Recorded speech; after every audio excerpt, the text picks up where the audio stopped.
Good evening, televiewers. You're welcome to this edition of Prime Hour on My Media Prime, the first for this week, an edition that is going to be dedicated to looking at what is making news in Menchum Division, Issu clan or tribe, to be precise. We know that since the publication of a press release by the Senior Divisional Officer for Menchum, dated June the 14th, we have had so many dust raised across the nation, the Northwest region to be precise, and Menchum Division, a press release that provoked the chiefs of Menchum Division to call the Senior Divisional Officer to order with respect to the manner in which chiefs are actually made in the division. Also, we have seen so many press organs talking about it. So, My Media Prime to be precise, actually felt the need to give opportunity for the people of Issu to tell the world what is actually happening in that part of the nation, but also to tell the world how the process of the making of a king actually is done in Issu. We are this evening going to be having this discussion of clarification with some elites and leaders of Issu. We are in the presence of one of the chiefs of Issu. They call him Chief Dr. Venantius Kum. He is the chief of Kedzama out there in Esu Fondom. We're glad to have you for the very first time on Prime Hour. Batum. Thank you very much, Mr. Kum Leonard. It's a very big pleasure for me to be here for the first time. I want to thank God for this organization, and I want to congratulate you for conceiving this idea. I think it is time for us to tell the world how Issu does its things. I want to greet my co-panelists. Let me begin with Deyeh, the IDA president, my friend Muabe, Redemption Godlove, and my very other good friend Muabe Mbu Ivodang alias Bongo. Good evening, televiewers. The time has come for us to talk. We also are in the company of Mbu Ivodang, who is an elite of Issu, who is here with us also for the very first time. Good evening and welcome. They call him Bongo. Good evening, and thank you, Leo, for having me on your program tonight.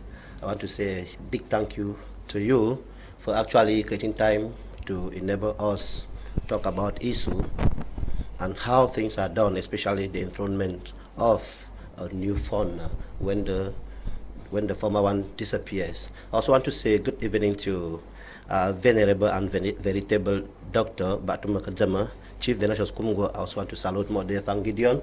I want to salute you to Redemption Godlove, and to all the televiewers out there. I want to say good evening to you all. Okay, we also are in the company of Redemption Godlove, who is one of the elites of the village, but also he is a former Secretary General of Issu Cultural and Development Association. We're glad to have you coming all the way from Bamenda, the Northwest Regional Capital.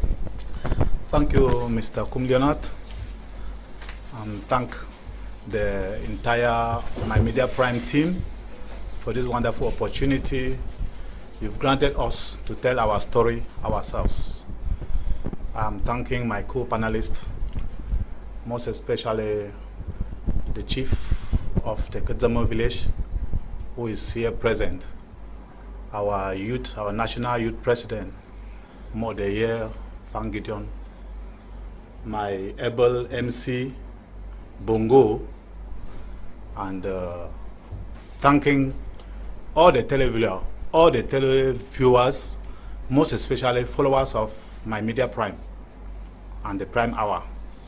Okay, more Deyeh, Fang Gideon is also part of today's discussion on Prime Hour. He is the national president of the Issu Youth Development Association. We know that the youth are also very keen on observing and taking part in what is making news out there. We're glad to have you once for the first time. Thank you, Mr. Leo, for this singular opportunity to be in our midst today. Good evening, televiewers. Good evening, panelists. Special good evening to Batum Okadzama, Chief Dr. Vanessa Skumgo. Good evening, Redemption Godlove. Good evening, Bu Ivodan. Okay, I will start up with you, the Batum Chief, Dr. Venantius Kumgo, who is here with us. First, I would want you to paint the picture of what Issu is all about, where is it situated, and who the people of Issu are. Yes, thank you very much, Leonard. Issu is part of the Tika community in Cameroon. Issu is a clan. Issu is found in Menchum division of the Northwest region. Issu, in terms of territory, Issu is bigger, larger than Buya subdivision. Those who know Buya subdivision. In fact, moving in Issu from one end to the other, from the northern border to the southern border, we can cover more than 70 kilometers.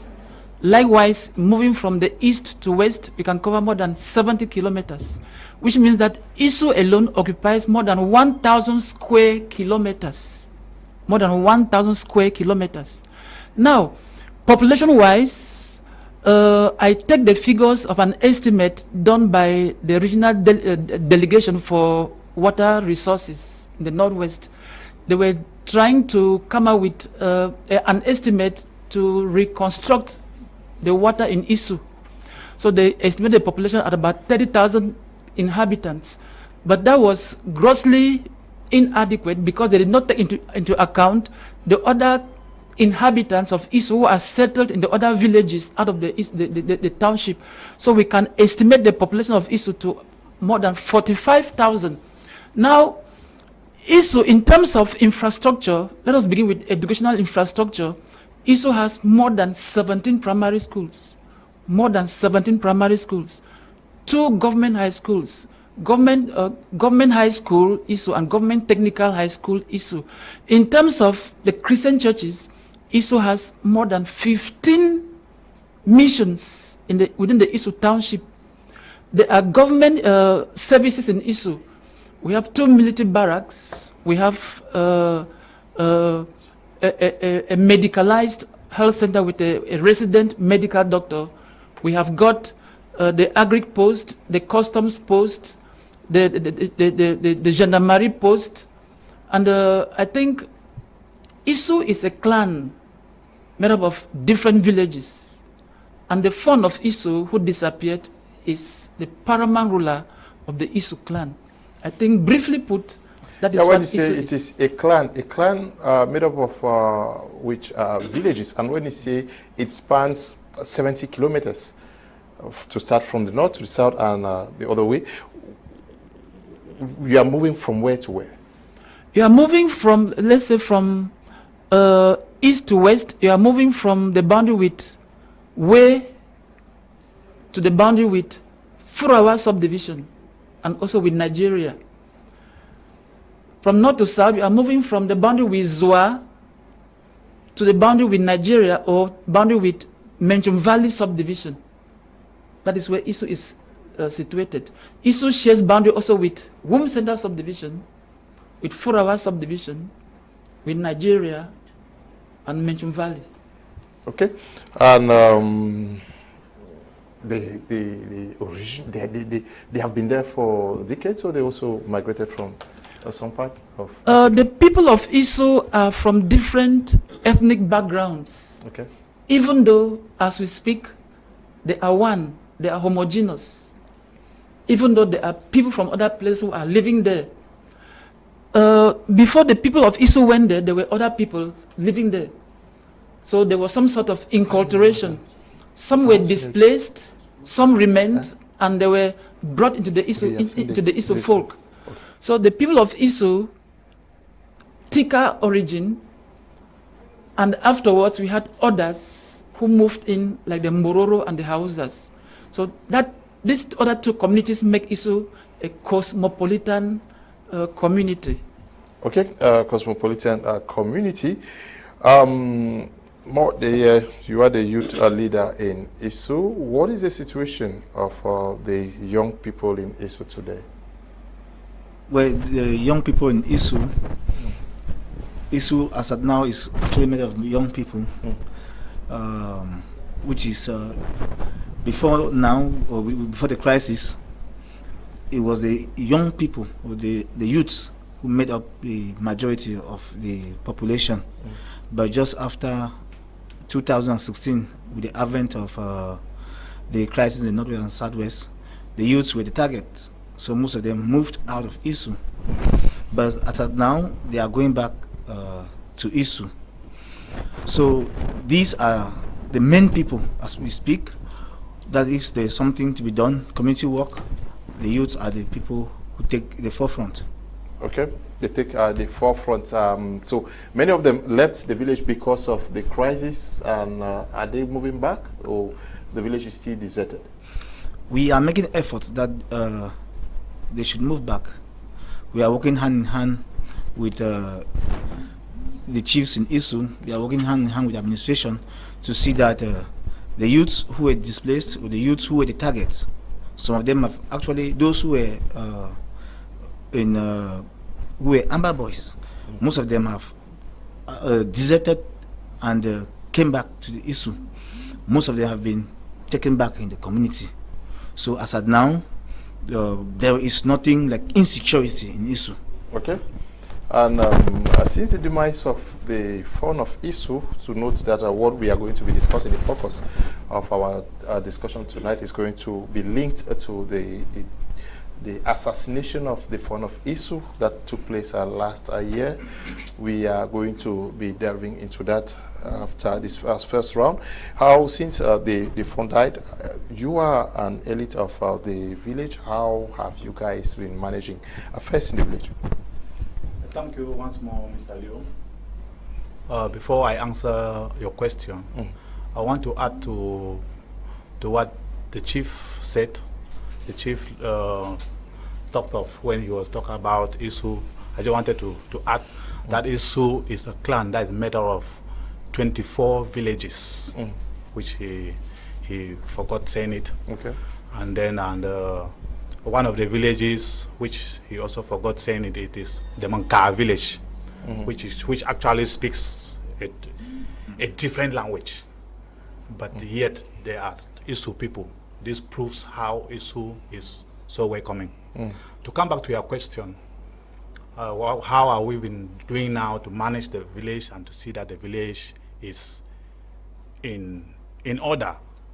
The villagers, when the Fund died, according to the chrono of the village, that's the administrative setup of the village, the villagers decided that that the chairman of the village council should be the one in charge to manage administrative affairs in the village as of now, while other traditional institutions like the House of Notables and the House of Queen Mothers, with the house of the various chiefs that makes up the 24 villages of Issu, they are still functioning in their individual areas. Each chief of a particular village controls his village, controls his population, while the chairman of the village council does the general administration of the village.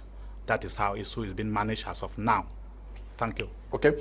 The respective chiefs of the villages are the ones managing their individual villages. Okay. Yeah. Now, what is the rapport you have with people back in the village, Mr. Ivor, and what are they telling you since the passing of the Fund? Thank you so very much, Leo, for that question. The rapport we're actually having with the people from the village is quite a cordial one. It's a very, very cordial one. We are working together. If there is anything in the village, they relay information back to us those of us who are out here. And if there is something out here, we also relay back to them. If we get information and we don't know the veracity of the information, we call them back for them to actually inform us and or educate us on what is happening.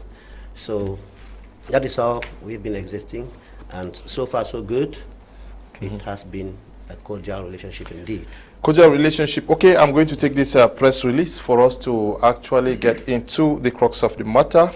This press release, it reads, the Senior Divisional Officer for Menchum hereby reminds the Issu Traditional Council and the general public of Issu village at large about the disposition for enthronement of a chief that, in accordance with Article 0809 and 10 of Decree number 77/245 of 15 July 1977, bearing on the organization of traditional chieftaincies, which states as follows.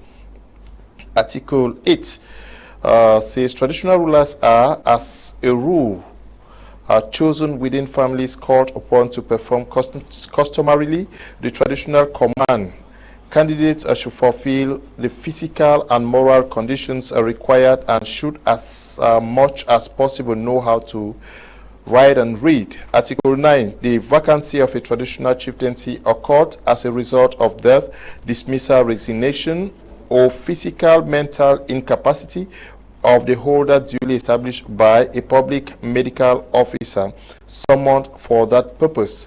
Article 10, in case of vacancy of a chieftaincy, the administrative authority undertakes immediately the necessary consultations with a view of appointing a new chief. Consequently, he calls on members of the royal family of Issu to put their heads together, as it is more than a year that their beloved chief disappeared, and after due mourning for this period, it is time to move ahead for the development of Issu. He also calls on the kingmakers and notables of Issu village for a sense of responsibility to facilitate the process of putting a new chief hitch-free. He therefore informs prospective candidates to the throne of Issu to file in their candidacy in his office for arrangements of consultative talks at the Palace of Issu, which he shall personally preside over. The Senior Divisional Officer for Menchum counts on the usual collaboration and understanding of the population for their civic duties. Okay. After this was made public, the Menchum Council of Chiefs also issued a press release dated June the 8th, 2023, and actually, I will not want to go through it, but they say in Menchum, royal succession is determined by descent, sex, legitimacy, and bloodline governed solely by traditions and customs. Under common law, the administration plays an honorary role during the enthronement process. The administration's due should not have any influence in the affairs of royal succession. Issu is a peaceful tribe currently being managed by their traditional council and other traditional institutions, and her sovereignty should be maintained. Batum, now the chiefs of Menchum talk about sovereignty should be maintained. Was sovereignty threatened to some point here? Yes, I think the SDO's outing some sort of threatened the sovereignty of the customs and traditions of the Issu people. That is why there have been so many reactions asking, trying to put things in order and condemning what the SDO has put forth. I think that is it. Sovereignty was actually threatened. And good enough, we are here not just to condemn, we are actually here to explain how things are done in the Esu Fondom when such a situation arises. Now, can you tell the world what actually obtains after a fund disappears in Issu? Yes. It's a long process. The king-making process is actually a long process. In talking about this, I would like to begin by defining what we mean by king-making process. Okay. Secondly, I will identify who are those who make the king. I will identify the kingmakers. And lastly, we will delve into the various stages that make up the king-making process. Now, what is king-making? When we say we want to make a king, when we say we want to crown a king, want to coronate, many things are involved. The first thing is that we identify somebody. And we here stands for the royal family. It is the royal family to identify somebody to be the king. Secondly, that person is given powers. That person is given insignias of office. Insignias of office.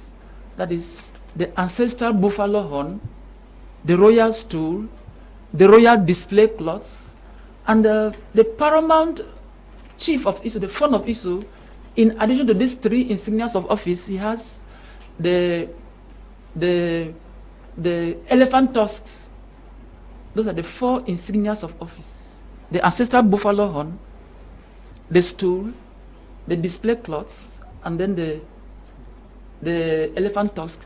Now, after that, when he is given those insignias of office, the next thing is that he is taken somewhere for seclusion. That seclusion goes along with fattening. You hide him somewhere. It can be for 1 month, it can be for fewer or longer period. As you are hiding him, you are fattening him. And after that is done, one of the officials who will be a member, who will be in that king-making process, will take that candidate, he's still a candidate, he will take him round the entire fondom. And while they are going around with him, the public, all the people of the fondom come out to bow, to jeer, and to hiss at him. Some of those who might even want to slap him or insult him, as they are going around, when they have gone around the entire community, they now come back, and then he is washed. He is washed. After that washing ceremony, he is now taken back to the palace, where other rituals are performed on him. And you like to know that these rituals are performed by different institutions, in the fondom. There is a place at Wineri, there's a place at Winzengi, there are places at Uto and other places. So when all of that has been done, when all those powers have been given to him, we now invite the administration. We now invite the administration. We now, if there's a third class chief, we invite the DIO.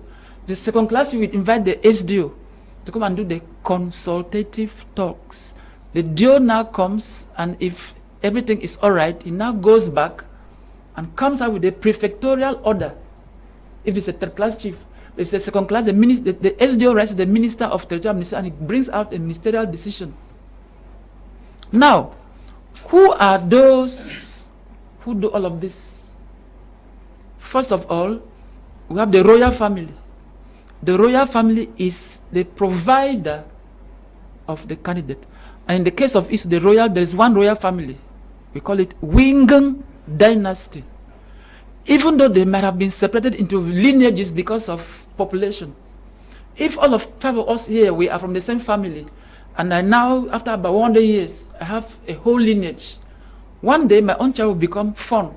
After that, it will be his turn. After that, we'll just go around like that.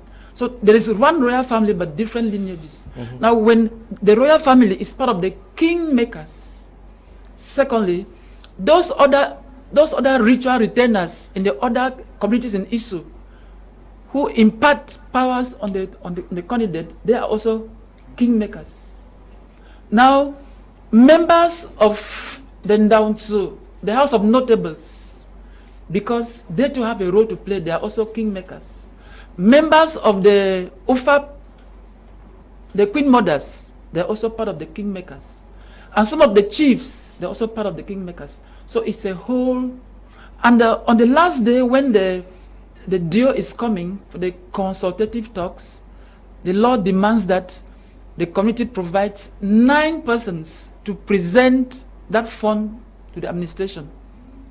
9 persons. Okay. So government demands 9 kingmakers, but the community has more. But before the government comes in, there are things the community has to do. And to begin with, before the royal family even starts thinking of bringing out the candidate, the entire committee has to sit down and determine that it is now time for us to have, for the fund to come back. He went, he disappeared, let us look for him. It is the entire community to sit down and determine that it is time, let us go and ask. And when they ask, members of the royal family go into a conclave and come up with a candidate. I think that virtually that's a summary of. Yeah, but how is this request made? It is the community issue that says that we now need a fund. How do they do that? How do they make that request known? Redemption just stated that there are villages. Those villages have leaders. And apart from the leaders in the villages, the community as a whole, it has institutions. Like the House of Notables, the House of Queen Mothers. When the people decide in the various villages, they tell their leaders, they tell their chiefs, but it is good that you go to the royal family and ask. The various people concert, they now go to the palace and meet the royal family and say, we have something to tell you. Okay. Now, what are the SDO actually violate that has caused so much dust to be raised across the nation? The Northwest region, to be precise. What is wrong with this outing of the SDO? What did he not respect? Yes. Okay. Thank you once more, Mr. Leo. The problem with the SDO's outing is simply that this process, like the chief has just mentioned, it is a bottom-up approach process. But the SDO has reversed the order, and it's trying to make it a top-bottom approach. That is the first problem with his outings. And secondly, the SDO goes as far as talking of people filing in documents to become a king. It is never done so. It is never done so, and it shall never be done so. Thirdly, the SDO mentioned that he would choose, which means if people file in those candidates, if people file in their documents, those who want to be, which means he has put it in a way as if it is just anybody that is supposed to file in.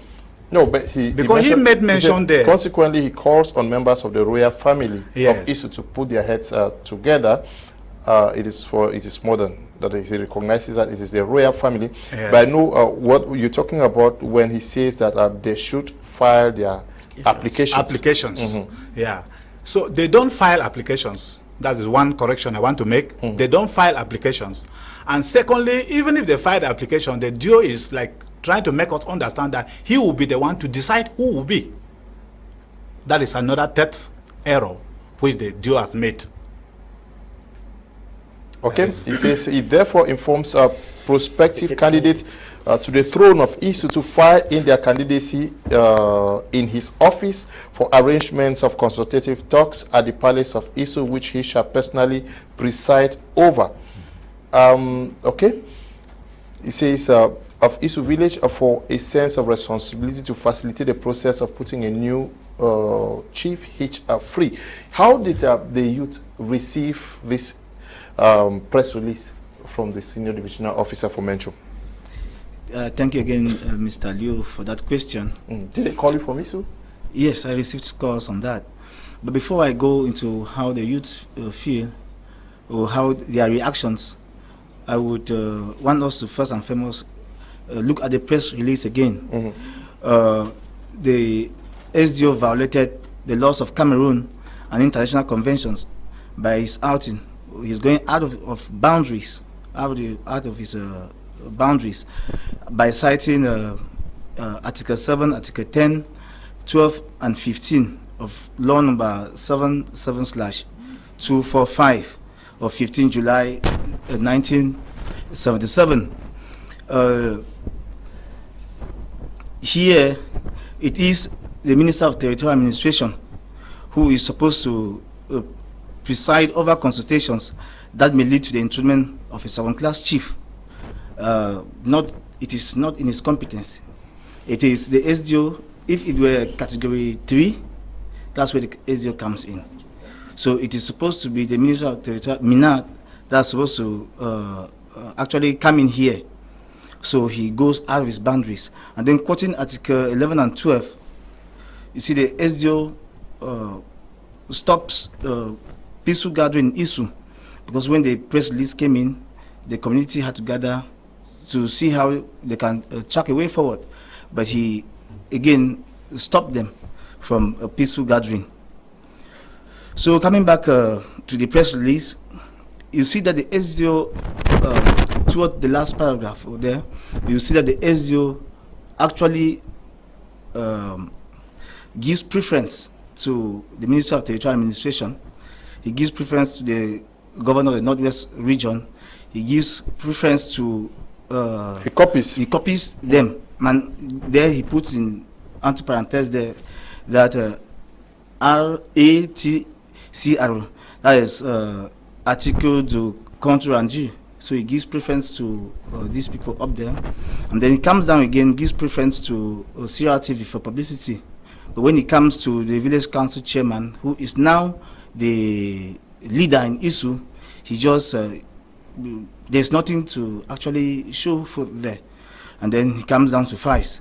So we think that the SDO here is underlooking our traditional institutions, because in our community we reverence our traditional rulers. Then now, coming back to how the youth feel, the youth were so disturbed. So I had to continue, my team and I had to continue to calm them down, that there is a way forward. In our community, they said the head, the soldier cannot be more than the head. So we need to always give respect to our elders, give their place. So that is why we as a youth, we wrote to the SDO, and we have a copy of the discharge. We wrote the letter to the SDO, reminding him of what it takes in our community. Before then the youth has written the letter to the divisional officer for Fongom and the company commander when the Fang was brutally assassinated. So at this point in time, we were thinking that the SDO will come in to actually talk on what happened to the king. But he instead comes in to talk on an enthronement. Here you see that we are afraid to say that there is something that is not really going. We need to solve this problem from the bottom, as my brother rightly said. He is like putting the cat before the horse. And then just to add on what our chief said, the enthronement process of a fund in our community. The first thing is that if a fund get missing, the community through her institutions, that's the OFAP, who are the queen elders, we have the Daunsu, and then we have also the chiefs. When a fund goes missing and the community wants a new fund, they table it to these institutions who represent the people, because the whole village cannot go and demand for a king. So when these people sit down, they take what this the community wants, they table it now to the women village. It is this village now who goes back and demands for a king from the royal family. So as is rightly said, it is a dynasty. So we have the lower and the upper compound. So it is from here that now it is open. The people can now come out. The ruling family can now go, choose somebody, and then comes and present to these institutions. This institution comes back and presents to the community that we have gotten somebody. It is from here that the consultative talks start. The people can now say, okay, they can now meet the SDO But this is what, after due process, this is what we have. And the SDO will only come in to install, because the fund is an auxiliary of the administration.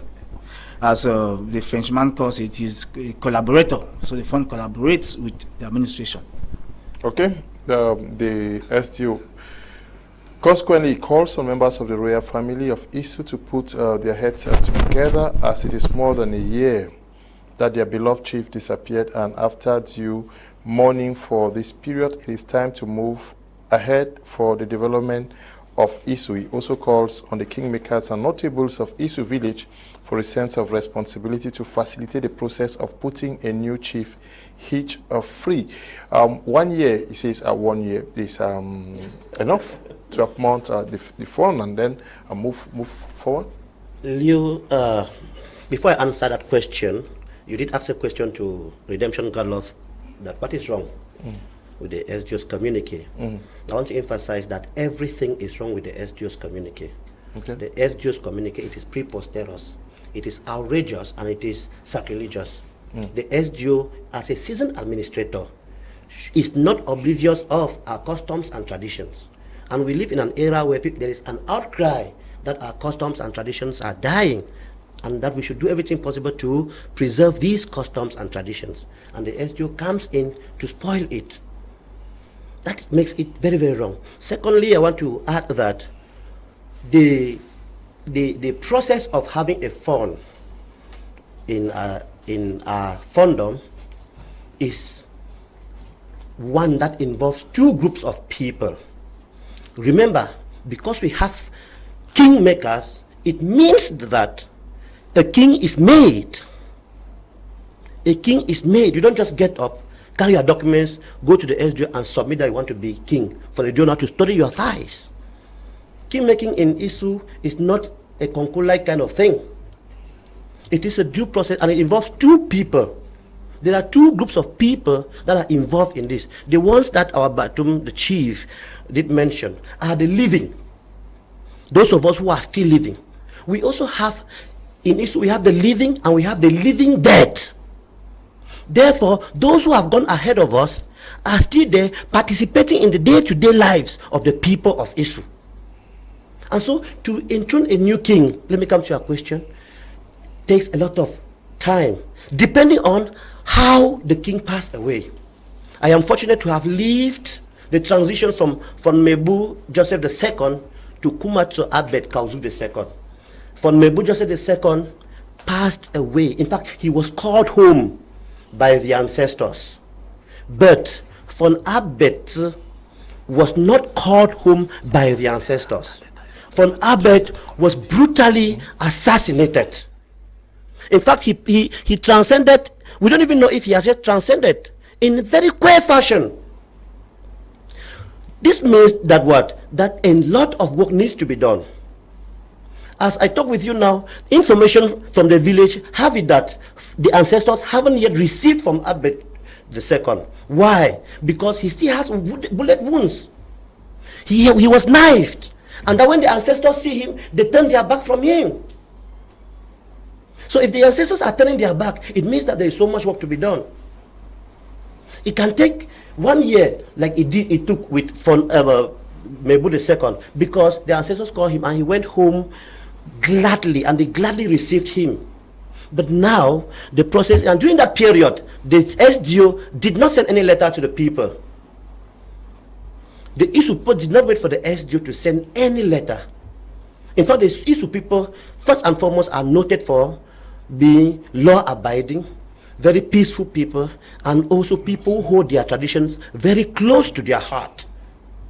So the Jew should understand that there is due process, and that process, it can take, we are already 1 year, 3 months gone since our fund was brutally assassinated. And when you go back home, the people will tell you there is so much work to be done. And as so much work needs to be done, there is nobody who is dying.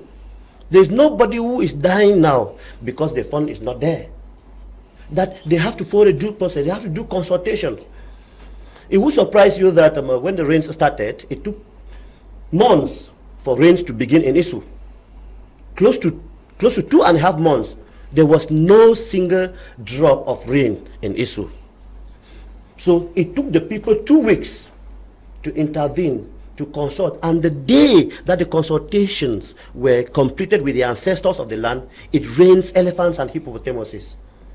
It is to tell you that our ancestors, they are not dead, they are living. And so there is so much work to be done to appease them, to beg them to accept from Kumatra the second abbot. Okay. Chief Dr. Venantius, no, before you come, you had something to add to this. Yes, thank you, Mr. Leo. Let me quickly add something about what is wrong with the SDO's outing. When you look at the SDO's press release, the SDO never even, we don't even know to who the SDO is addressing that letter. It is like he is addressing it to his hierarchy.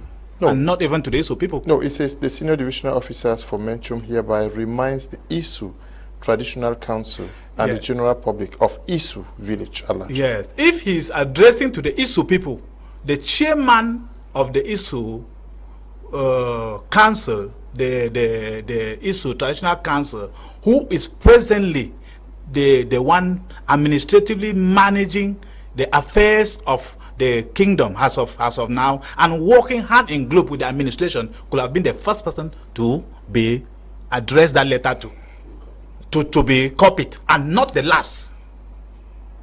So the SDO, in fact, we don't really know what the SDO thinks. We don't actually know what is happening, what is making the SDO to behave the way he has behaved. He is working hand in glove with the current administration in Issu, the local current administration in Issu. He has not called them so that they can sit and talk it out. Our phone was brutally assassinated. The same SDO has not told us what happened with our phone. The SDO invited our phone to go and coronate the phone of Way, and the SDO was present. Our phone asks for security personnel so that they can take him to Way and back. They complained that the security personnel were not enough. When our phone was assassinated, till date, we have not gotten a clear answer to what happened to our phone. Okay. We have 2 military barracks in Issu. Our phone was assassinated. The military were in Issu, yet they were not on the scene. Okay. The same neighboring village where the phone left from coronating another phone, there is a military barrack there, yet they never went down to go and intervene. What is happening, or what happened to our phone? Let the SDO tell us what happened to our phone before we even start thinking of whether there shall ever be a phone. Thank you. Okay, warm greetings, Mr. Liu, and a special salute to all those who are on set with you. Thank you for the topic presented on air this evening. My family and I are directly following the program because it involves tradition. Thank you. Prince Akama Williams, Aka the King of the Mic. You're watching from Kang Barombi in Kumba. Glad to know that you're watching the program. Good evening, Mr. Liu. Extend my greetings to all the panelists in the studio. I think the people of Issu should continue with the process of the enthronement and forget about the senior divisional officer, because he knows nothing about the culture and tradition, so he has no right to tell them what to do. She Etienne is writing from Fumbot. Good evening to you, She. Good evening, Mr. Kum. My greetings to Chief Doctor and all the panelists on board. Just to mention at the introduction, the panelists forgot to mention a village that came into Issu from Furuawa subdivision, Kwep, a village in the late 90s who also speaks a different language from Issu dialect. Secondly, I want to join the panelists to say there is everything wrong with the SDO's outing. The SDO is not interested in who assassinated the phone, but is more interested in a new phone. I think it's being engineered somewhere by someone for reasons. Bonnie is writing from Boya, but the SDO says that 1 year is enough to mount the phone, and that the kingmakers, Issu village, this reminding them kingmakers and notables of Issu village for a sense of responsibility to facilitate the process of putting a new chief hitch free. 1 year is time enough to have mount the phone and for things to get back to normalcy? If the phone had died had disappeared on a sick bed, would have said 1 year is even too much. But now, by virtue of the circumstances under which he went home, it is not enough, it's not yet enough, because there's a lot of emotional healing that has to be done. Issu is in pain, so there's a lot of emotional healing.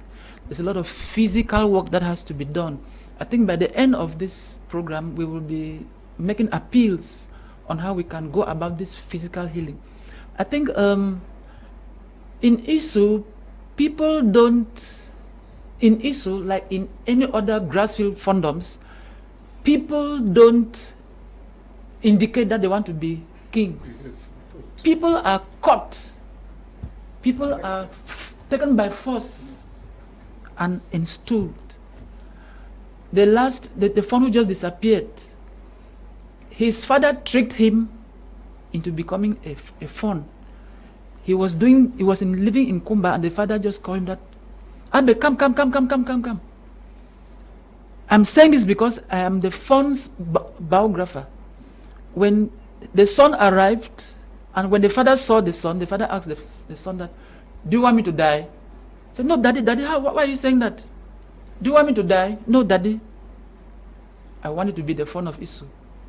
When the son turned to go to leave the door, people grabbed him. That's what happened. So in Issu, people don't indicate that they want to rule. They are taken by force. That's why we talk of the catching ceremony. If you are the sons of one man, the man says, come, I want to see you, and 5 of you come, he has already arranged with some people, and when the one he wants to be on the throne, he just said, go and get him. That is what happens. So that's one of the things that we said the SDO might have gone wrong. People don't apply. If anybody wants to apply, it means that the person, there's something wrong. There's something wrong with that procedure. Now, let me, before we continue, let me try to put something in its correct context. Okay. Yes, our national president talked of certain things. I want to correct by saying that in the case of a third-class chief, it's a divisional officer. It's a divisional officer who does the consultative talks.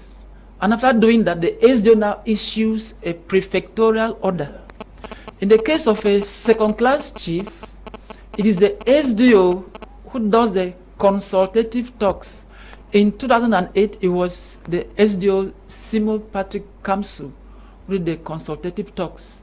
And when he does that, he now sends the minister who signs the decision. If the day Issu shall become a first-class fondom, it will be the minister to come and do the consultative talks. I think, Mr. Leo, thank you very much. Let's move ahead. Yes, you say there is still need for a healing process in Issu, and that the people are still mourning. Is the SDO not aware of this? Is he not consulting with other chiefs like the fon of we have the fons in Womb and a host of others, because they themselves were taken aback when you go by this outing? I cannot answer that for the SDO, but let me indicate that I don't think the SDO just sat in his office and decided to do that, because it is true that the divisional officer in Zua, there was some communication between the divisional officer in Zua and the authorities in Issu. The DO of Fungom in Zua sent some questionnaires.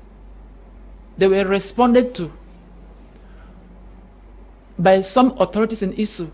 So we don't know the responses that were made in those questionnaires that were now forwarded to the administration that might have instigated the SDO to come up with this communique.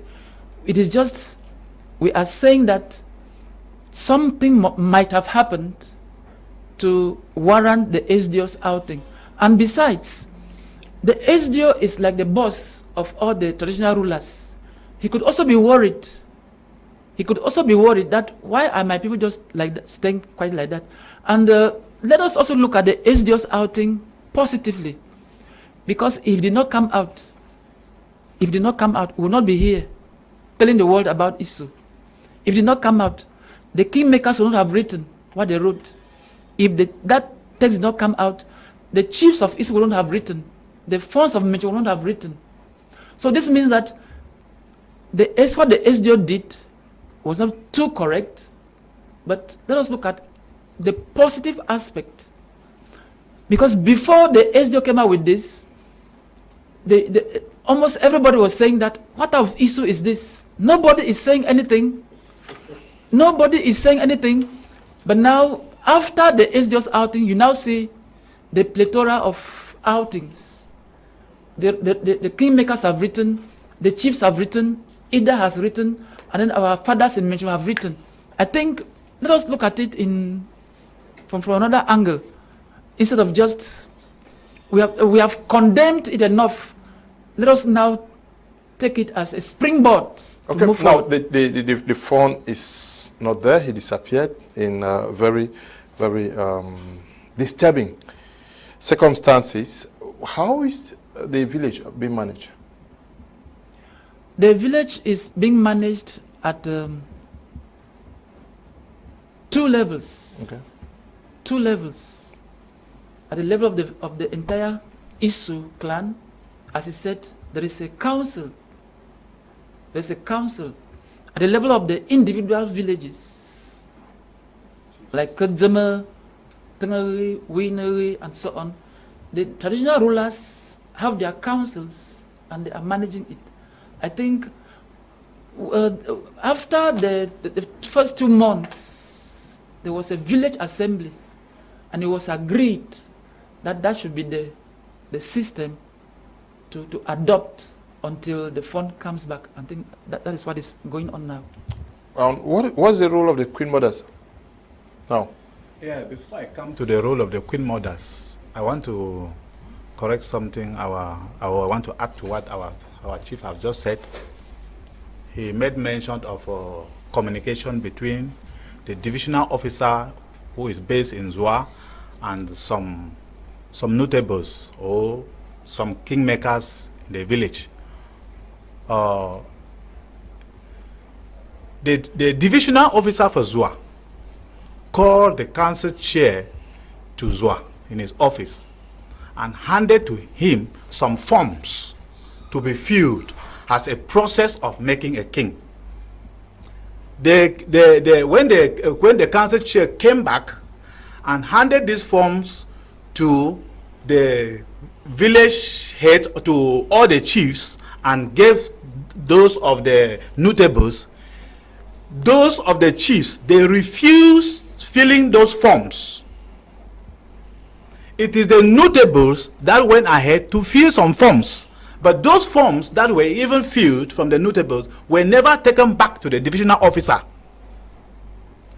It is true, something must have gone wrong somewhere, but it is not in the angle where our chief is telling us here. Something is going wrong somewhere. Where did our king, first of all, went to? What happened that our king was assassinated? That's the $1 million question. We are still, it is a puzzle we cannot answer. If we will be able to know where our phone, or what happened to our phone, what transpired before our phone was assassinated, it has never been heard of. If it could happen to our phone, something is going wrong somewhere. First, why did they refuse to give him security? The law states, that law that our youth president cited here, it states there that the SDO is supposed to provide security. And that very day, it is the SDO that demanded our king to come and enthrone the king of Wei. Why was our king not given security? That's the question I keep asking here. And until that question is answered, not me only asking here, that is the question the kingdomite of Issu, they are asking. What happened that our phone was not given security? He was the one to enthrone another king. Why was he not given security from Issu and back to Issu? Issu has 2 military barracks, a gendarme post, a public security post. Why was he not given security? Until they answer us those questions before we can start thinking of a phone. Let me come in there. Yeah, but you did not really answer my question. Yes. Well, okay. Yes. Let me round up by just give me 1 minute. The role of the queen mothers here in the enthronement of a king. Yes. Is that what you're saying? Yes. Yeah. The role of the queen mothers make up one of the 3 institutions that participates in the enthronement of a king in Issu. The queen mothers are part and parcel of the 3 institutions, the 3 main institutions that we call kingmakers. I think I answered your question. Okay. No. Let me say something about the SDO's outing. I said questionnaires were sent from the divisional office to Issu. And as he has said, if those questions do not go back, that is why I might have prompted the phone that since I have asked questions and they have not answered, let me do it my own way. And I said, what he has done, we have condemned it. Let us not only condemn it, let us look at the positive side. The fact that it has triggered even the discussion. It has triggered us to come out and tell the world what is supposed to be done. I think that's the point I wanted to make. Okay. Yeah. I wanted to add to the role of the queen mothers. Like Batum did mention here, the fattening of the fawn is done by the queen mothers. The fattening that... Yeah, but now the fawn is not there. You said the traditional council is the one manning. Yeah. What are they doing? What are the queen mothers doing? They're checking some of this. The queen mothers are part of the administration. The traditional council also works with the queen mothers. Whatever decision the traditional council chairman takes and his cabinet, the queen mothers are also informed, and they must okay it. If they do not okay, there's bound to be a clash. Yes, okay. That's why during the burial of the fund celebration, the queen mothers came out and they were hard that they cannot be giving their children again. Yes. Who is ready to give the child to be kept on the throne that you with no given time he is no more there? So the throne is on a pool of blood, and everybody, every woman, all our mothers cannot temper. Even if my own mother, I don't think she will accept to give another son again to be brutally murdered. So as we continue to say here that the people of Issu are on crossroads. If you see in 2007 when His Royal Majesty Fond II passed, went to his ancestors, it did not even take up to a year, and Fond the second came in, and now consultative talks were done. And I can vividly remember, because that time I was in the village, that was 2007, when news came that the fund was no longer there, the SDO came down to Issu, locked up the palace, took the keys, and asked the community, those who were concerned, that you people should go and think well what obtains here when a fund travels. So the people did their consultation and came back to the SDO. But today, when our fund on March 9 was brutally assassinated, the palace is wide open. The SDO did not even do anything to say either call an emergency meeting and so on. So we are only crying and crying day in, day out that the SDO should carry out investigations, appropriate investigations on what happened to the royal couple. It is unheard of that the fund dies alongside the first wife. It is really painful. And today we are clamoring for a new fund. It would is unheard of. So it would be better if investigations are done and then justice served the perpetrators. Then the village will be reconciled, and I think that the SD will not even ask anything. We will happily go up to him and tell him that the time is right. Okay, we'll happily go up to him and tell him that we are now ready for a new fund, but we cannot say that the issue is not without challenges in the way things are being done today. And he raised the point. You're the one who raised the point that it is also very difficult to manage throne when the fund left under very suspicious, difficult circumstances.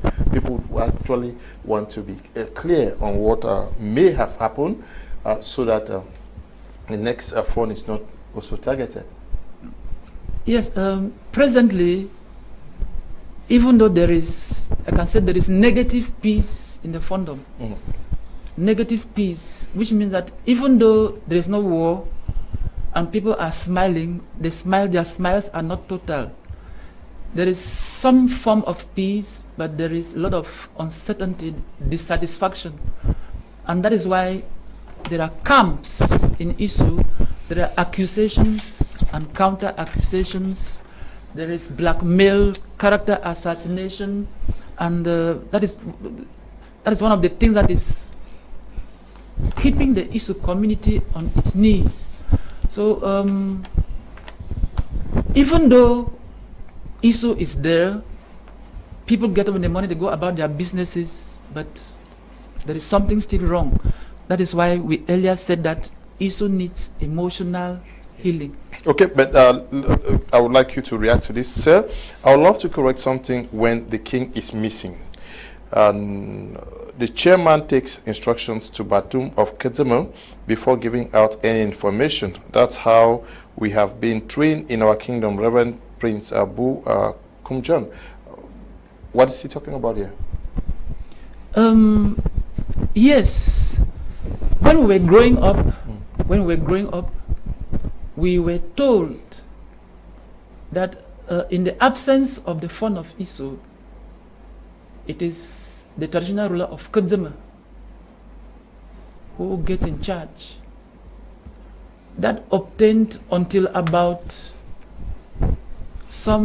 many years ago. The third king after me, counting backwards, Johnny Foyingwanseng, he used to play that role. But after him, when his successor, Peter Kumindum, came up, I did not see him playing that role. And even the last one, my immediate predecessor, Pa James Nombe, did not play that role. So when I tried to find out, somebody told me that he had been changed. That is why that prince is reminding the community that that's what it's supposed to be. But let us keep that aside for now. Let us keep that aside for now. We are looking up to the council chairperson, who is now like the mayor of the Esu Fondom. He's the mayor, but without having traditional powers, because there are certain things that tradition demands that the mayor might not be able to perform because they don't have those powers. He has raised a good question, but Kedzema still maintains its functions as the one to do the seclusion. When a candidate is chosen, he is secluded by Kedzema. The fattening is done by Kedzema. The public presentation is done by Kedzema. I think that is the reaction I can put up to that. You can give this. I'll take a few messages and then we continue with our discussion out here. Good evening, Mr. Liu. I just love the program. I have been a silent listener, but I love the topic today. As Europe is trying to change Africa, our Northwest, our culture is unique in the nation. Let the SDO consult the right of people, extending love to Issu people. And D. Charles is writing from Fu in Yaoundé. Good evening, Mr. Liu. Greetings to all the panelists, especially to our chief. Just want to say that if having a fund now in Issu is the only condition for the government to make Issu village a full division, let them never do it. Issu people are still mourning their fund and can even mourn him for 5 years until we know what happened to fund. Justus is writing from Bamenda. Good evening, my team on board. I'm the Issu Youth Branch President of TICO. To produce womb from the royal family, the SDO is there to install the choice of the kingmakers. He should let the kingmakers do their job. Sir, I would love to correct. Okay, I read that already. Good evening, Mr. Liu. I and my family always follow your program daily. What the SDO has done is not correct. They should respect our traditional institutions. The people should decide when and how to choose their king. I think there are some people behind pushing him to bring out such a message. Let the community sit down and put things in place. I love your program. Keep on. Sir Amu Nzo is writing from Yaoundé. Now, let's assume that candidates actually filed as requested by the senior divisional officer. We may be speaking not knowing that some persons effectively have filed. Yeah. Yes, it's also possible that some persons had done so. And if the SDO were to go on with such a process, how would that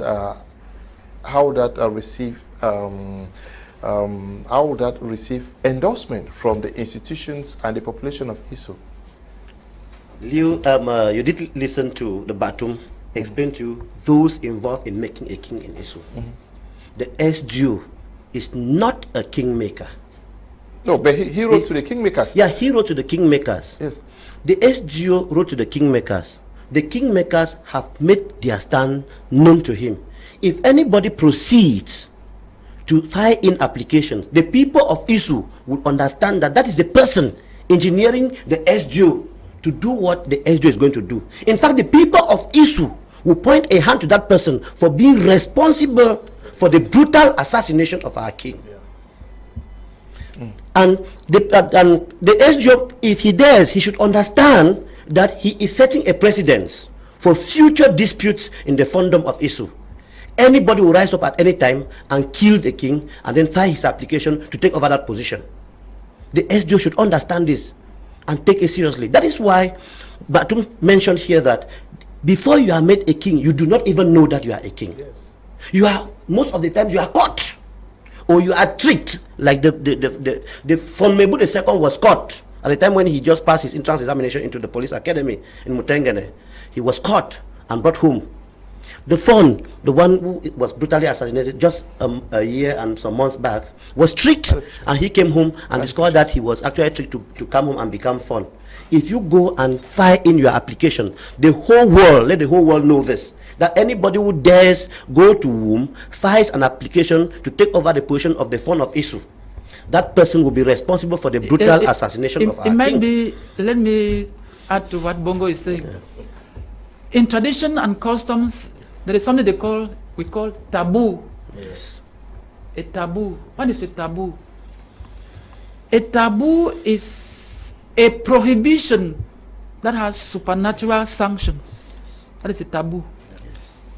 Prohibition with supernatural sanctions. Yes, which means that applying to be the Fon is a taboo. It's a taboo. Absolutely. If you do it, okay, go and do it. But something bad will happen to you. Of course. You not go through. Yes. Because it is a taboo. Yes, somebody said, remember I did mention the fact that we have two people ruling Issu. We have the living and the living dead. And introducing a Fon has magical religious implications. The people may accept you, but the ancestors will not accept you. But like Batum even said, it is a taboo. Nobody will accept you. And the Jew quoted that law and left out part of the law. We are just getting information now that the SGO for Mezam has apologized to the people of Tingu for enthroning somebody that was not chosen by the ancestors and the people of Jingo, and that he was misled. So this should serve as a lesson to the SGO for Mencho.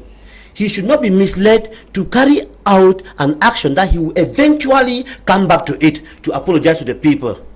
And even that is done, we started by saying that certain powers are given to the fund. If that is done, if there's a candidate who applies, there's no there will be no person nobody gives him the powers. Because whenever you see a fund, when he comes out from that coronation, he becomes a different person. He now possesses medical, magical, religious powers. Absolutely. Medical, magical, religious powers. If somebody just comes up, he will not have those powers, and he might even sleep and just go in his sleep. Yeah, but you started by telling us how a phone is made. Maybe at the beginning some persons did not watch. Can you go through that process again? How you get power, how you get chosen, and then there are some instances or stages you have to go through. Yes, I started by saying that when a phone disappears, in fact, in the days of old, the new phone was known on the same day, because if a phone disappeared and he was taken to the royal tomb, the person laying his body automatically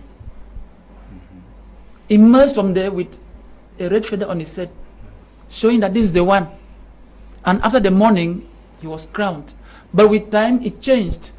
The first thing is, when the phone disappears, there is mourning. After mourning, the people now demand through their leaders. They ask for. When they have asked for, the royal family call themselves, the different lineages, they go into a conclave and they decide that you bring us a person, you bring us a person, and they decide. When they now catch, when they organize a catching ceremony, they now give him the insignias of office, those things that identify somebody as a traditional ruler. We say they give you the buffalo horn, the ancestral buffalo horn. They give you the royal stool. They give you the royal display cloth that looks like this dress I'm wearing. If you go to every palace, you see this type of cloth. They call it royal display cloth. And then, in the case of Issu, the palace has those elephant tusks. Now, when he has taken those insignias of office, and he does the first libation in the days of old, from there they used to move him to a sacred place to go and hide him. We call this seclusion. And during that period, he is fed, he is fattened. Because if you bring in somebody who does not look healthy, he has to be fattened. Yes. And there is a particular institution that does that, the Fondom. It can take a month, it can take 2 months, it can take weeks, and then at the end of the fattening, that candidate is paraded all around the Fondom. And as it's going around, people of the Fondom, they come out to the roadside, they bow, they hiss, they can even slap him, they can even spit on him, they can even throw objects at him, they can even insult him. That is one of the ways the population impacts those powers on that candidate. Now, at the end of it all, he's washed publicly. And from then on, he goes back to the palace. When he goes back to the palace now, the royal family and other institutions now, they continue giving him those medical, magical, religious powers. And it is not only people in the palace. It is not only members of the royal family. We have got institutions like Ndaunsu, like Ndaufab, and even the chiefs. And there are some rituals around the Fondom, like in Winery, like in Winzengi, and other places that impart the Fond with those powers. Now, when all of that has been done, it can take months. When all of that has been done, and it is determined that those powers have been imparted, they now go to invite the administration that come and do your job. And what is the job? Consultation. And when the administration is coming, the community prepares 9 persons, 9 kingmakers, selected from the various institutions, 9 kingmakers, who now talk with the administration. Now, after that, the decision is signed either by the SDO or by the minister or by the prime minister. One thing that a newly enthroned Fang does is dancing. There is a man who dances. If he's enthroned without having performed that dance, he does it before 1 year runs out. And after doing that, the women also have a dance that they have to perform. We call it a tswa. Whenever a Fang is enthroned, those dances are performed. I think basically these are the stages in the process of crowning a Fang in the Issu clan. Okay, let me add something. Okay. Yeah, just to add something quickly to what Batuma said. He has dwelled most on the ceremonial part of it. That's the mystical part of it. Yeah, I just want to say, the people ask, when the people need a king in the Issu kingdom, the people through their various chiefs ask the quarter where the chief is supposed to, where the king is supposed to come out from. The quarter now in turn asks the family, the royal family, which we call them Wingen. When they ask the royal family, since it's made of so many parents too, that royal family now sits and points a finger to a particular father that give us somebody. So that father now gives somebody to the royal family, presents somebody to the royal family. The royal family starts the process of enthronement now from there going back. Which means when that father presents somebody then to the royal family takes the person and presents it back to the quarter, which is the Wime village. He presents it back to Wime. Wime takes the same person and presents it back to the kingmakers, of which the kingmakers now, on the last process, after all these processes, every section of this process has his own rituals that they do, like Batum was explaining. When you take and present to this person, the people do their own rituals, and take and present to these other people, the people do their rituals. So from the kingmakers now, the king is presented to the public, that's to the entire kingdom, where rituals are finally performed. When these rituals are finally performed, the Dio is the last person. Now, but when you first did that delivery, you said the Fang emerges with some insignias or symbols of power.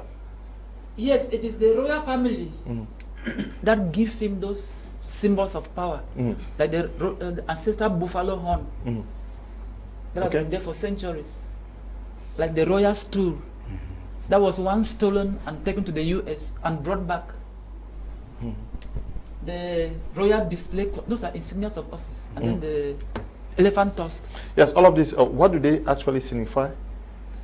The ancestral buffalo horn is a symbol of power. It's a symbol of that is the medium of communication with the living dead that he has been talking with the ancestors, because it is that buffalo horn that he uses to do libations, and those libations are like that communion that you share with those you don't see, with those you don't see, and with those who are around you. Now the stool, when the Fang sits on his stool, is not a stool made of wood, of iron. It's a stool made of wood, carved wood. When he sits there, the predecessors sat there.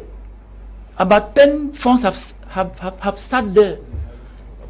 It means that those people who sat there, they will still be there talking to him, talking with him, telling him what to do. Now, this display cloth, wherever you see it, whenever you see it, you know that in the olden days, we used to see this display cloth only in the palace, only amongst those who had blue blood in their veins. But now with money and modernity and everything, everybody is just, and I even see some footballs made up of this royal display cloth. And then the elephant tusks, they are used to announce the arrival of the paramount ruler.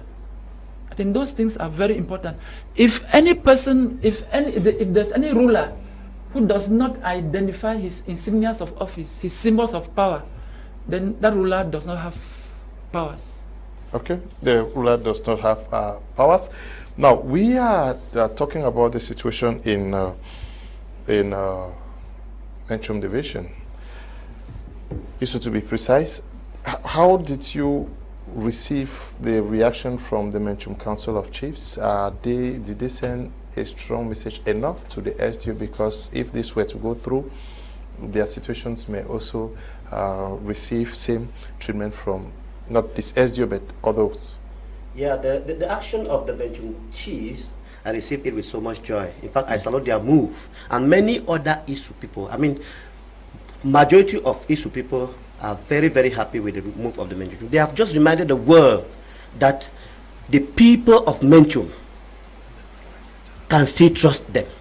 They have just proven to the whole world that the people of Menchum can still have confidence in them and can still believe that their chiefs, their Fangs are there to stand with and by them during moments like this. And in fact, even the administration has now understood that chieftaincy affairs in Menchum do not only limit itself at the level of the village that is affected, but the entire division and one in the northwest region of the Republic of Cameroon. Thank you. Okay. I want us to look at the best way. What should we be expecting now from across the different institutions in Issu? No, let me come to more. There he has been quiet. Yeah, we are expecting that they should continuously talk with our people. The SDO should give them room to communicate if there is something. When the village council chairman calls for a meeting, the people should go and hear and express themselves, because it's only through this expression that many things can be solved. And we are still calling on our fathers and our mothers to just be strong, because it's really a difficult thing, a difficult pill to swallow. In the days ahead, it can take us 1 day, it can take us 2 days, it can take us 10 years, or it can even take us 40 years to have a new king.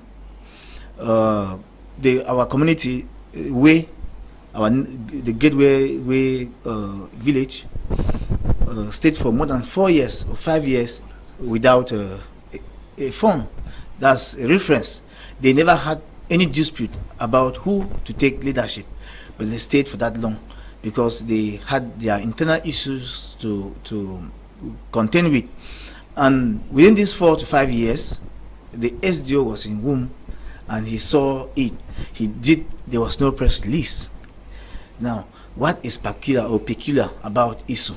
So we are afraid that maybe there's somebody behind the scene who is like trying to mislead the SDO or instigate him, maybe for personal interest, now to put the SDO in a very tight seat.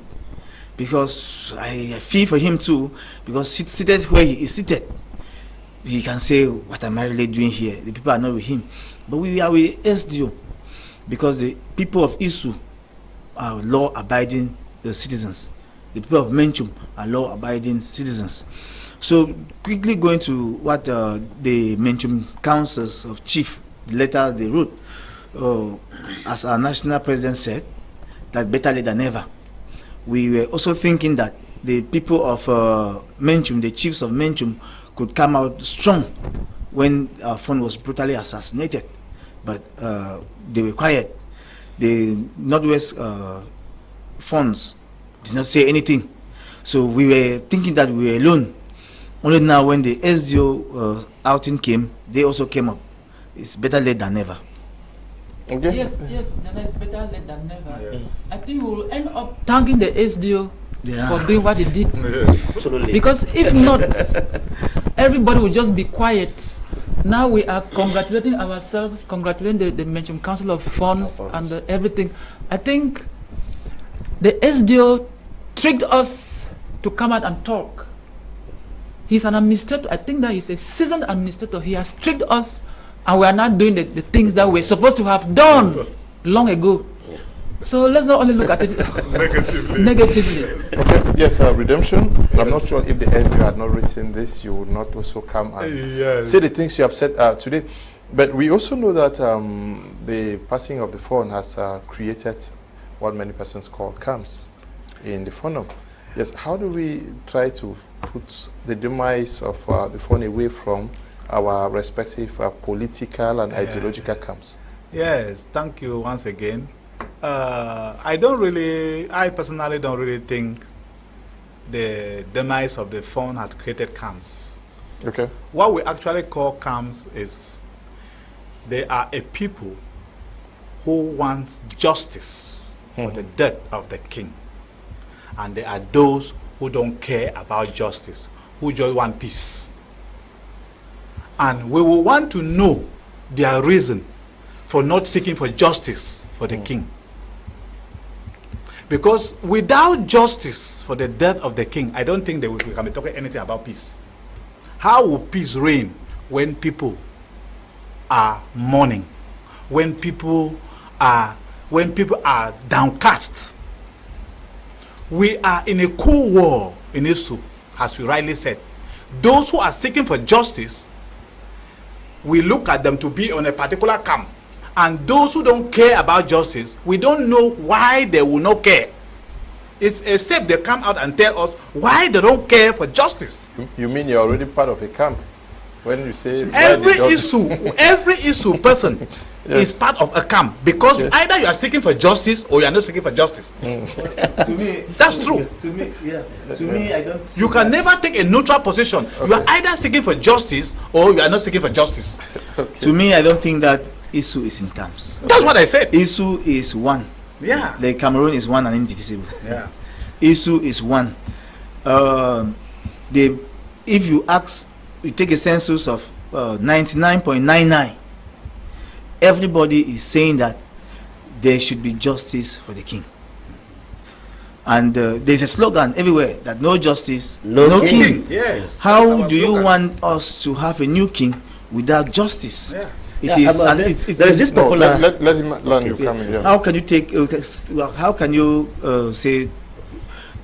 How can peace come without justice? If those who masterminded or those who are responsible for the assassination, brutal assassination of the king, are known, they will apologize. We will receive them, of course, and then we reconcile. We cannot reconcile in the air. You cannot reconcile what you don't know. What you don't know. So, the people of Issu, all of us, we want justice to be served before a new king can emerge. Okay, yeah, you're going to add? Yeah, there is this popular saying by an Issu man that a child who does not seek to find out what killed the father, that thing that killed the father will definitely kill that child. I think that coming back to the idea of camps, to me, I have no issue with camps. I strongly believe that camps have existed issue from creation. I mean, from the day the first people landed in that land issue, they were camps. And these camps will continue to prosper till the kingdom come. What is important now for us to understand is we have to do what? We have to learn to shift camps. And how do we shift this camp? We must first of all have a positive mindset. What these people are doing, those who are asking that there should be justice for King Kumatra, how does it pain those who do not want justice and just want peace? How does it pain you? Why not just join? Because those who want justice before a king is put in place are those who are afraid that if a king is put in place, that person who killed that other king will definitely kill this other one. That is it. That is the issue, and that is where we have these camps. So if the Issu people, can come together and seek justice for the king, those camps will be automatically dismantled and everything will fall in place. We must remember that all the ancestors are in the camp of justice. That is why they have turned their back. They have refused to receive from Kumatso II. We are even informed that each time there is a meeting in the palace, when we talk back at home with our parents, they tell us that each time there is a meeting in the palace and they gather there, they feel the presence of the fawn. They boast that their fawn is still there. And so, why is he still there? Because the ancestors have not accepted him. The ancestors do not want to accept somebody who is coming with blood on his body. He needs to be healed. And until he is healed, and how is he healed?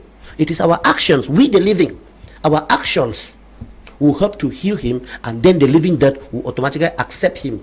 And after that, we are going to have peace in Issu. There will be no Cold War. Camps will be minimized. But I tell you, camps will always be there. Yes, yes, Leonard, thank you very much. To be candid, I don't think there is any Issu man anywhere in any part of the world who does not want justice for the king. Absolutely.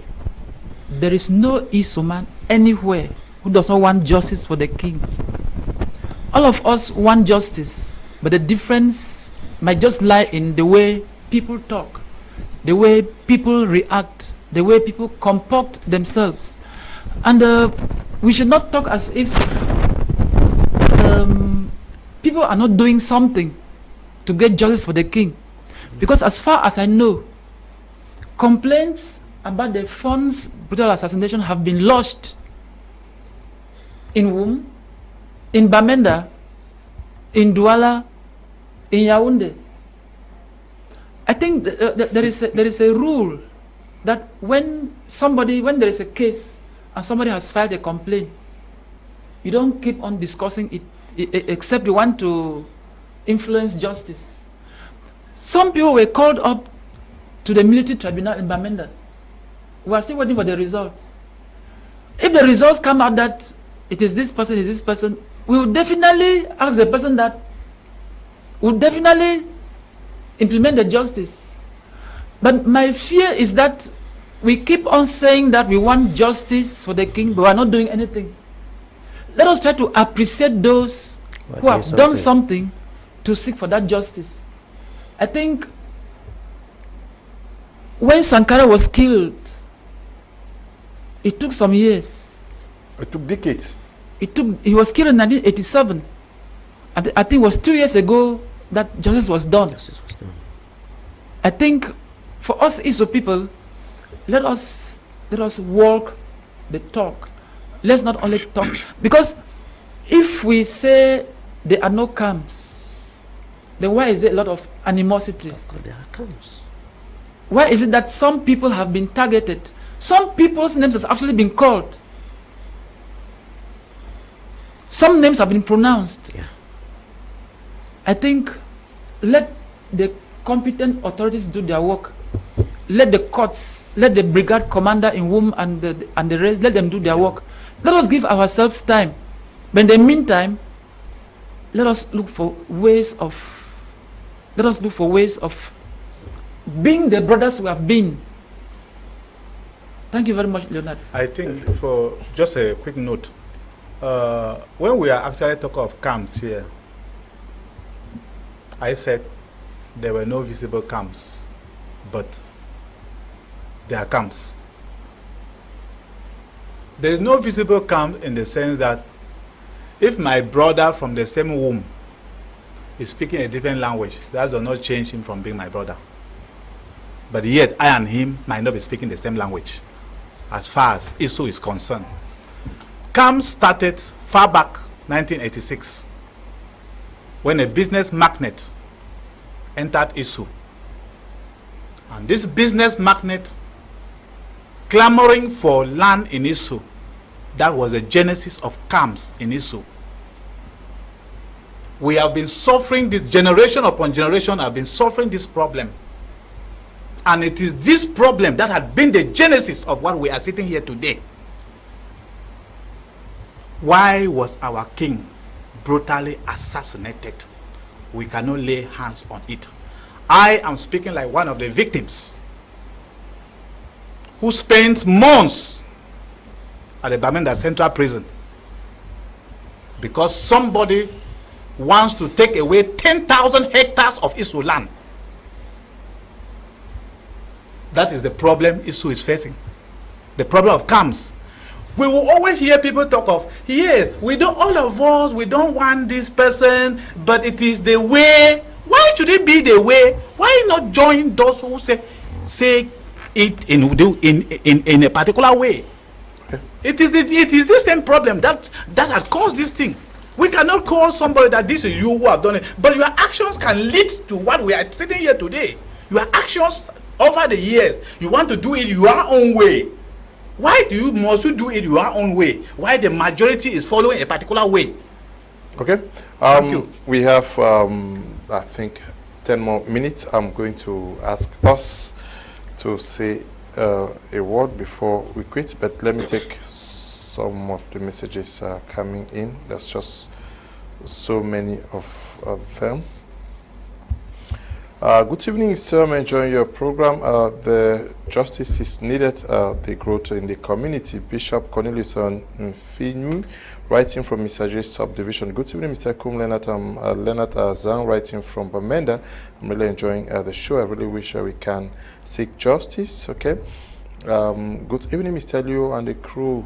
Sir, I'm Tita Femshang Aruna from Suza. The program on air about the Fondom of Issu and the outing of the SDO is very interesting. Good evening, Mr. Liu.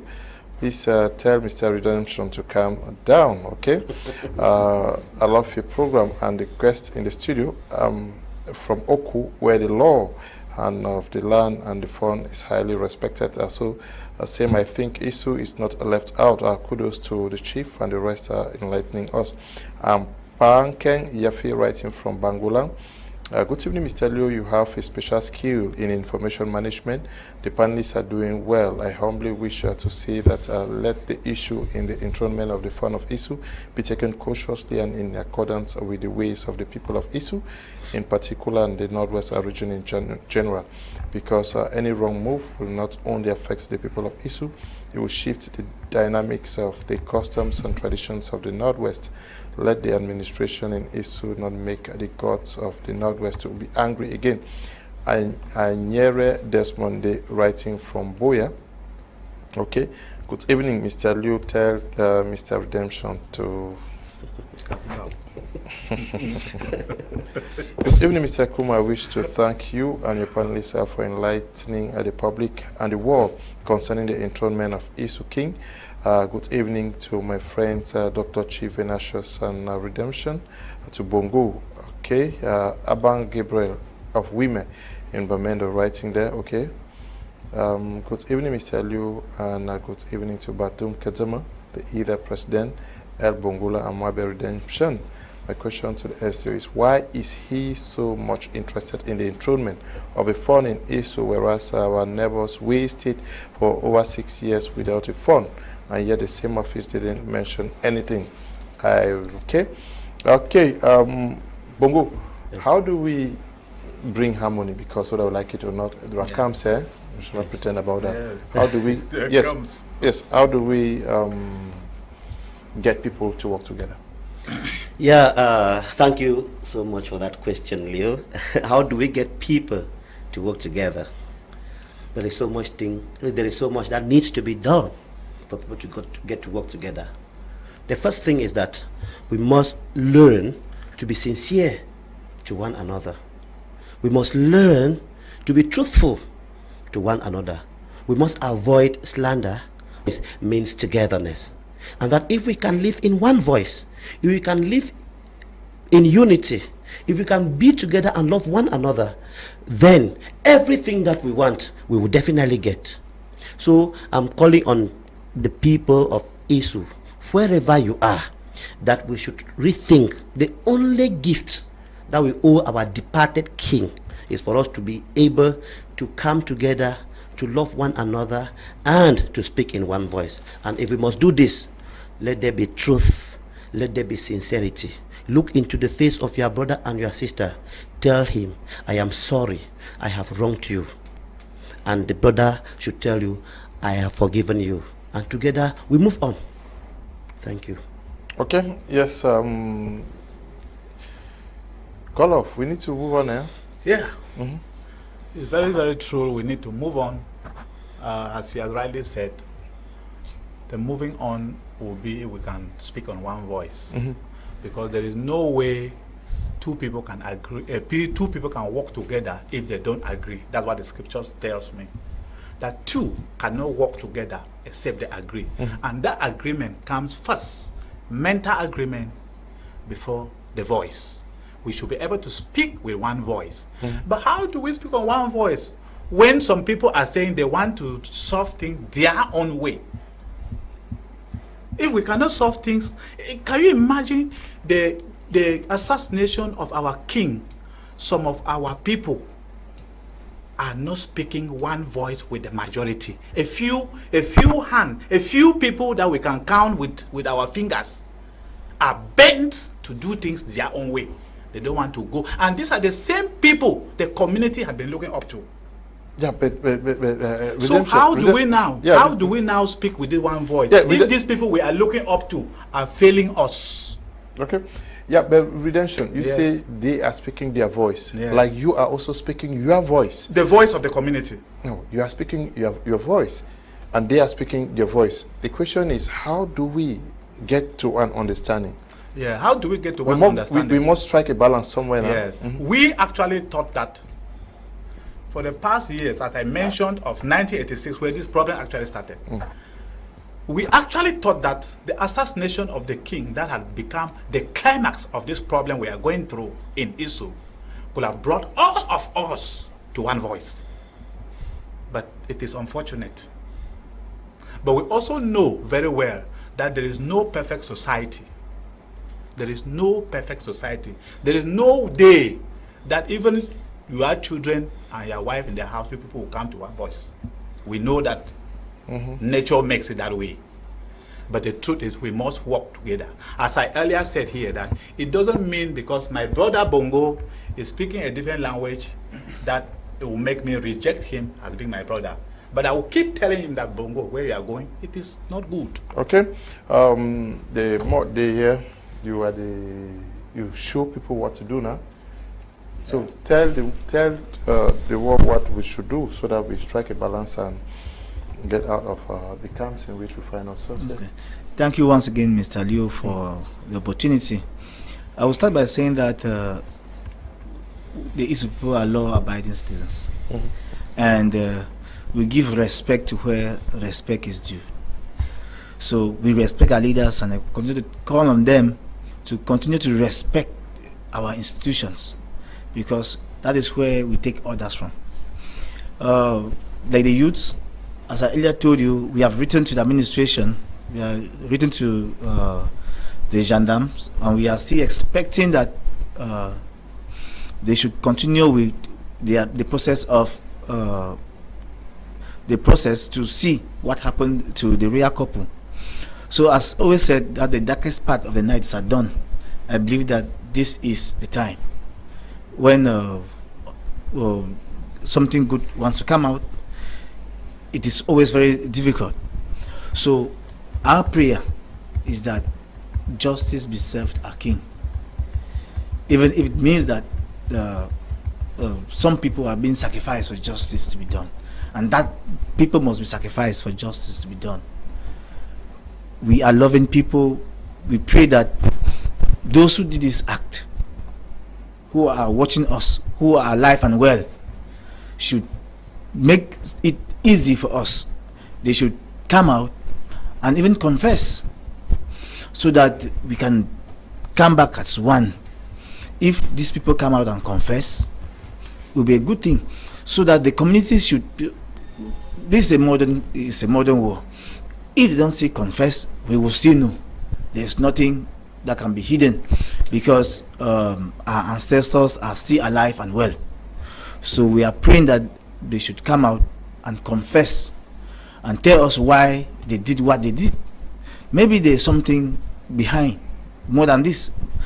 Maybe there's something that is more than what we are seeing with our normal eyes, that in broad daylight they ambush the phone with more than 50 people in his car, just decide to kill just 2 persons and leaving behind the rest, and maybe injuring 1 or 2.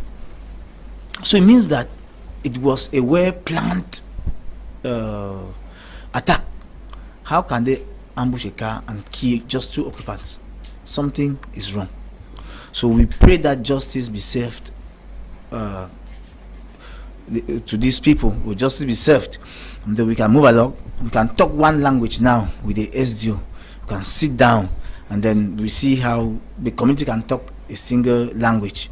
We are a loving people. We love Issu and we love Cameroon. We want that if Issu is alive, the whole country is alive. We are a bridge between the Northwest and Nigeria. So if Issu is blocked, it means that the communication between Issu and Nigeria is blocked, because before this crisis, vehicles and other things were coming in through Nigeria to Issu, and now everything is blocked. So you see that with the absence of the fund of Issu, the Northwest is suffering, Cameroon is suffering. The taxes that the customs and other people were supposed to collect in that particular village or kingdom is not coming in. Okay, we want to also hear from you, the Batum, who is here with us. What is the message you have for the people of Issu, the people of Menchum, and Cameroonians as a whole? Thank you very much, Leo. I will begin by quoting an Issu proverb, that we gauge the speed of a man when he is compelled to go to stool. We gauge the speed of a man when he is compelled to go to stool. The SDO's communique, which is the reason why we are here, has actually sent us running. We are on the run. We are on the run. We have seen people talking for us. And I want to begin by advising that first of all, we the people of Issu, wherever we are, let us respect our institutions. Let us respect our institutions. Let us respect hierarchy. Something should not happen in Ndakwifwa, and then you instead go to Ndaokum and start asking me Okum. Something should not happen in his house. You said come to his house and then you are asking him. Go to his house and ask him what is happening in your house. We have got institutions in our fondom like Ndaunsu, Ufap, Dontukwa, and the village council that are there to look after our affairs. I think let us give them a chance to do their work. Secondly, it is not a secret that whenever trouble comes to Issu, it turns into a political matter. It turns into a political affair. SDF versus CPDM, UNDP versus CDU. I am appealing that let us keep our political affiliations aside. Let the troubles that have befallen us not articulate with our political affiliations. Let us speak like Issu people. Let us not say because Bongo is of this party and it behaves like this, let us target him. Thirdly, I think let us be patient. One other thing with us is that we are too much in a haste. We want immediate results. let us be patient. I don't think the government authorities have ignored us. Let us be patient. One day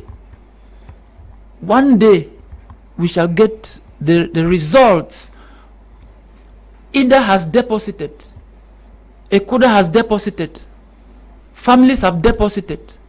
Let us give those in those offices time to do their work and give us the results. If they now come out tomorrow and say this happened like this, it will be now our turn to say, okay, let justice be done. It should not be that somebody has it should not be that research or the investigation report is showing that it is this man who did this, and then we say, okay, since this you believe it. No, that is when we say justice, justice, justice. Thank you. I'm not done yet. If we also say let us just stay like that, everything will just go down the drain. While we are seeking for justice, let us continue building Issu. He just stated that before the crisis, Issu had become a business hub. Vehicles were being imported from other countries and they were bringing them through Issu to Bamenda. Let us go back to do our work, to feed our families, while those who are in charge of finding out should do their work. Okay. Thank you very much. Thank you very much. We want to thank you again, Chief Doctor, for coming to talk to enlighten our audience on this, and coming all the way from Boya, Southwest Regional Capital. We are glad to have had you. Yeah. Thank you very much. It's my pleasure, and I hope that in the days ahead there will be another invitation. Yes, thank you too for coming, Bongo. I should rather be thanking you, Leo, for giving us the opportunity to educate the world and to keep the world informed about how things are done in Issu, and to pray also to the Senior Divisional Officer of Menchum to calm down, that he should not set a precedence for chieftaincy disputes in Issu. Okay. Thank you. Thank you for coming, Mr. Godlove. Yes, thank you, Mr. Leo. Thank you, my Media Prime team, my Media Prime group, and thanking listeners of my Media Prime, especially subscribers of the Prime Hour. I want to thank you all for being there to hear the story of Issu, the painful story of, or the dilemma of what the Issu people are going through. So I just want to thank everybody, and I pray. I take this opportunity to also say, our listeners, I might have been so hard, just understand me, because it is the one that wears the shoe that knows where the shoe pinches most. Okay, thank you all. Thank you too for coming, Ida, National President. Thank you, Mr. Leo, for this opportunity. I believe that this is the third time I'm coming here, because after I won elections in 2001 and 2021, we came here. Last year when we were organizing a football tournament, we were here. So I believe that this is our house. I want to tell everybody that Issu, in the days ahead, will be in peace. Okay. We are doing our best. And before we go, just a small announcement that in the next month, Ida will be having her sports competition here out of Issu. An illustrious son of the community has donated a cup. So I'm praying that the youth should continue to unite, and through this competition, we would have many things to share. We want to thank you all who took time off to watch this edition of Prime on My Media Prime TV. Thank you to the production team, Desmond and Eli. We are eternally grateful, and to you, Tabi Tambe Brian, supervising the work we do out here. Stay blessed. Bye-bye.